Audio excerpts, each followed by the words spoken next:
السلام علیکم ورحمۃ اللہ وبرکاتہ۔ ناظرین، آپ کی خدمت میں آپ ایک حدیث پیش کی جا رہی ہے جس کا تعلق ہے کہ شیطان 3 گرہیں ہر ایک کی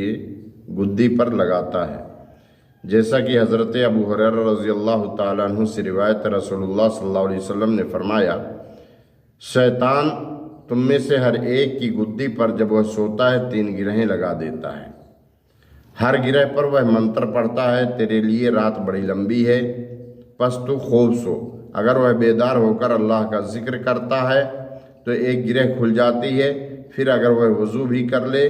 تو ایک گرہ اور کھل جاتی ہے، پھر اگر اس نے نماز بھی پڑھی تو تمام گرہیں کھل جاتی ہیں، اور وہ صبح